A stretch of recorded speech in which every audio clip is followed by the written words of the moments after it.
Hello साथीहरू सबैजनालाई good morning है। र आज फेरि पनि धेरै दिनपछि है सानो ब्लग्स बनाउन आँटेको हो। र किनभने भोलि चाहिँ है मेरो हस्बेन्डको बर्थडे हो, त्यही भएर चाहिँ म सानो ब्लग्स बनाउन गइरहेको छु। र यो चाहिँ हाम्रो नयाँ रुम हो है, हामी सरेको 3-4 दिन भयो र म तपाईँहरूलाई देखाउँछु। इन्कम्प्लिटै भएको छ र यो चाहिँ हाम्रो नयाँ रुम हो है। हामी सरेको 3-4 दिन मात्रै भइरहेको छ, सबै इन्कम्प्लिटै छ। प्राय चाहिँ मैले सजिसकेको छु। यो मेरो ऐना लुगाहरू राखेको छु, चेलेले भइरहेको छ यस्तो छ। यहाँ चाहिँ यस्तो छ, हेर्नुहोस् यो चाहिँ हाम्रो बेड। र यहाँ चाहिँ बिहानदेखि घाम आउँछ है, पर रुम चाहिँ अलिक चिसो भएर हामी सरेको र डल्लै छ, इन्कम्प्लिटै छ। यहाँ म्याटहरू ओछ्याउनु डल्लै छ, अहिले चाहिँ यतिको भइरहेको छ। यो चाहिँ हाम्रो बेडरुम हो, जिजस नानीको फोटो छ यहाँ। हाम्रो यता लाउनु डल्लै छ, यहाँ लाउनुको लागि चाहिँ मैले स्टिकर मगाइरहेको छु अनलाइन, भोलि पर्सितिर आउँछ होला। र यहाँ चाहिँ हाम्रो अर्को रुम छ, यहाँ पनि ठुलो छ रुम, सबै मुनि काठको चाहिँ लुगा त्यस्तो चिलेले भइरहेछ, यतिको भइरहेछ। यहाँ हाम्रो सानो देवन बेड चाहिँ यतिको भइरहेछ। यहाँ म्याटहरू ओछ्याउनु, यहाँनिर चाहिँ डेकोरेसन गर्नु धेरै छ, यतिको यस्तो छ। यहाँ एउटा रुम र यो चाहिँ हाम्रो बेडरुम हो, यतिको छ। हाम्रो किचन चाहिँ यहाँ छ, किचन पनि ठुलै छ, पानीको पनि प्रब्लम छैन। हाम्रो किचन हो यो किचन, घाम हुन्छ। किचन यहाँ छ, किचन यस्तो छ। यहाँ चाहिँ हाम्रो वासरुम छ। म चाहिँ भर्खर नानीलाई स्कुल पढाएर आएको। अब म यो सब्जी पकाएर चाहिँ बर्थडेको केक अर्डर गर्न जान्छु घुम। र यो चाहिँ हाम्रो बाहिर रेलिङ, यहाँ तल रुम छ, हाम्रो चाहिँ बिचको रुम हो।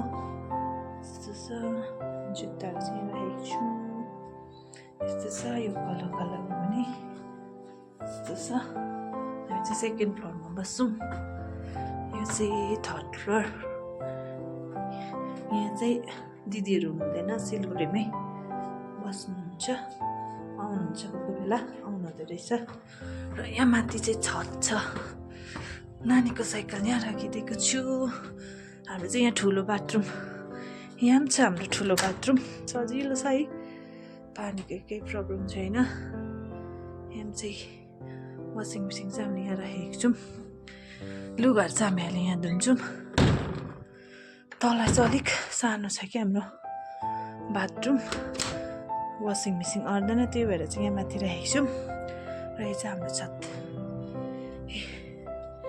तोसक सुकाइराखेको छु मजाले, बिहान धुएको लुगा बेलुका एक्कै चल्न सक्छ। भ्यू चाहिँ यस्तो देख्छ। यहाँ चाहिँ बिहानदेखिको बेलुकासम्म घाम लाग्छ, तातो हुन्छ। त्यस्तो छ। पर पेट्रोल पम्प, हामी बसेको परपट्टि हो। यस्तो देख्छ, मजाले घाम लागिरहेको छ।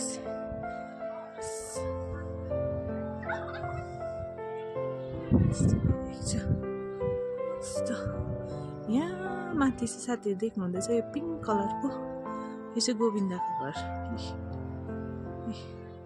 यो चाहिँ गोविन्दको घर है, त्यसकै मुनि हामी बस्छौँ। यस्तो छ।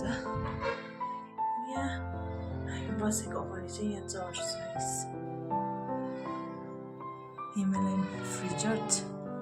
यहाँ चाहिँ चर्च छ, यहाँ त लुगा सुकाइरहेको छ, चर्च छ हामी बसेकै अपोजिटमा चाहिँ। र यो चाहिँ मैले राखिरहेको छु, चेलीले भइरहेको छ। अस्ति फ्याँक्नु मैला उठाउन आउँदै चाहिँ हामी थिएन त्यही मैले यहाँ मैला देखिरहेको छ पछि हाम्रो जुत्ताहरू राख्ने यस्तो चाहिँ साथीहरू र अब चाहिँ म यो पकाउन आँटेको यसलाई काट्नु चाहिँ साह्रो पर्छ होला चोक लाग्छ गरमको बिमार हुनेले त खानु हुँदैन र पनि सिजनको टाइममा खानु भनेर अस्तिदेखि खानु मन परेको र म यो सब्जी पकाएर चाहिँ सिधै नानी ल्याउनु जान्छु र केक अर्डर गर्नु जान्छु र अहिले फेरि तपाईँलाई देखाउँछु र हेर्नु साथीहरू अघिको बटर चाहिँ अहिले पाकेर यस्तो भएको छ है मैले सिम्पल पकाएको छु कलर हाल्दिनँ म प्रायः जस्तो सब्जीमा मन पर्दैन र पिरो पनि छैन नानीले पनि खान्छ है र फाइनल लुक्स चाहिँ यत्रो भएको छ यस्तो र बिहानै दाल र भात चाहिँ पाकिसकेको छ है नानीले लन्च बनाउँदैन है यो चाहिँ सब्जी हो आजको दिउँसोको यस्तो भएको छ चोक चाहिँ यस्तो लागिरहेको छ कि गएकै छैन यो चाहिँ मोटी तेल र क्लिप जान्छ भन्यो यस्तो भइरहेको छ अहिले धुन्छु ढुङ्गाले घोटे झुटले घोटेर पनि गएन है हातमा के पनि ढुङ्गा काटेको त्यस्तो भयो खानु चाहिँ मिठो काट्दा चाहिँ यस्तो हुन्छ नि त अस्पत लागेर र साथीहरू अब चाहिँ म निस्केको नानी पनि सिधै लिएर आउँछु र बर्थडेको केक पनि भनिराख्छु गरम छ अहिले त्यस्तो ज्याकेटहरू लगाउनु पर्दैन 12-10 भएछ नानीको चाहिँ 1:30 स्कुल छुट्टी हुन्छ मेरो अलिक काम पनि छ साथीहरू हेर्दै गर्नुहोस् है बाई बाई अहिले चाहिँ म निस्केको हेर्नु साथीहरू यो फुल चाहिँ यस्तो फुलिरहेको छ यहाँ यस्तो कलरको यस्तो र अहिलेसम्म निस्केको यहाँ चाप्नुपर्छ साथीहरू म चाहिँ अहिले निस्केको बाटोमा छु घाम पनि मजाले लागिरहेछ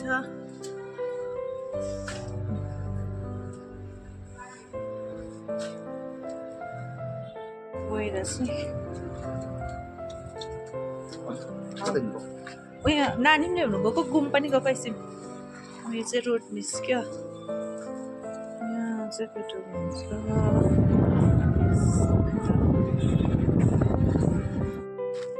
र साथीहरू अहिले चाहिँ म नानीलाई ल्याउनु जाँदैछु स्कुल छुट्टी भएको छैन रहेछ गरम भयो केक अर्डर दिइराखेर आएको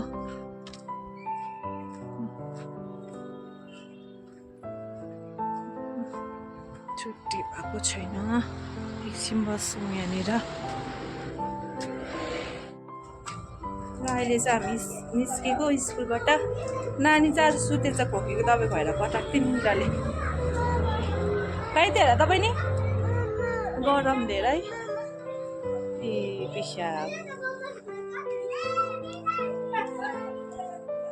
हेर उयो छ होला हौ हेर रातो रातो देख्दा पिसा लाग्छ ल अहिले चाहिँ हामी है म नानी लिएर आइपुग्यौँ खानासाना खाएर अब बहिनी चाहिँ सुत्छ त्यहाँबाट उठेर होमवर्क गर्छ कसले नि र आज चाहिँ मैले बर्थडेको केक पनि गरिराखिदिएको छु भोलिको लागि पिसाको बाबाको बर्थडेको लागि हो बाबालाई चाहिँ केही पनि थाहा छैन र है र मैले गिफ्ट पनि लिएर राखिराखिदिएको छु अस्ति नै त्यो चाहिँ म भोलि बर्थडेको दिन नै देखाउँछु भोलि तपाईँले भिडियो हेर्दै गर्नुहोस् है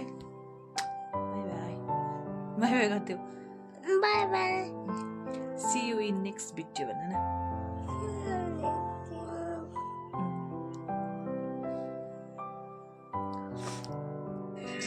र अहिले चाहिँ म बर्थडेको केक लिन आइरहेको छु बनाउँदै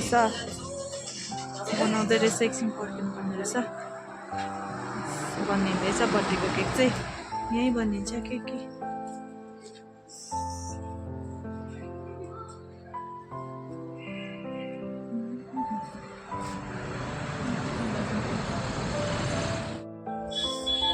यस्तो रेडी भइरहेछ केक चाहिँ। र अहिले चाहिँ मैले यो बर्थडेको केक रेडी पारिरहेको छु। 2 बजी 2 बजी छुट्टी हुन्छ, अब आउन आँटेको छ। सरप्राइज सरप्राइज भन्नु त पनि बाबालाई। यस्तो रेडी भइरहेको छ। र यो चाहिँ बर्थडेको गिफ्ट हो। अहिले तपाईँलाई म देखाउने छु ट्राई गरेर नै।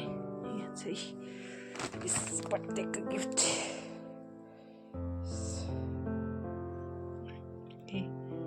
नानी त सुत्यो, बाबालाई पर्खिँदा पर्खिँदा ह्याप्पी बर्थडे भन्छु भने त सुत्दैन।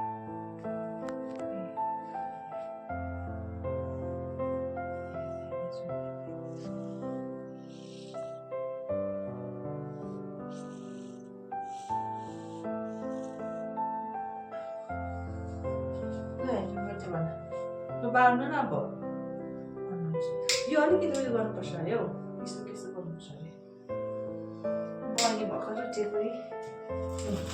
Happy birthday to you, happy birthday to you भन न बहिनी। Happy birthday, happy birthday, happy birthday to you.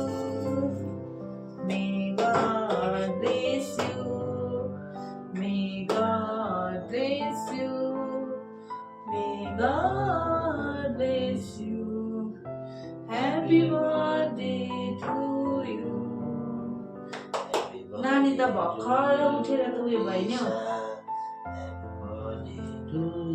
अघि एक्साइटेड भइरहेको थियो निन्द्राले। बाबालाई भइदिउँ न बस।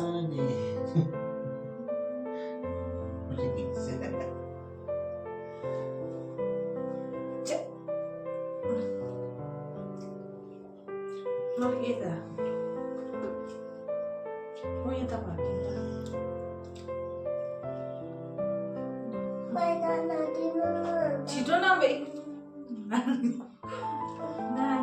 खै नानीलाई पनि दलिदिनु अरे यसो गरेर। ए गरेको मलाई त भइदिएन, भइदिएन।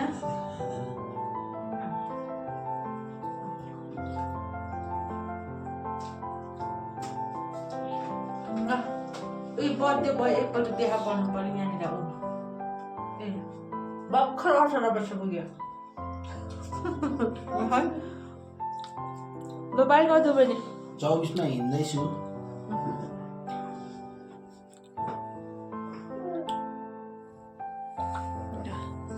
आजको बर्थडे पार्टी पनि सक्यो। नानी चाहिँ यहाँ यस्तो यसो गर्दैछ यहाँनिर। भर्खर कलिलो मान्छे यहाँ यस्तो गर्दैछ। आजको बर्थडे भयो। सबैजना बाई बाई।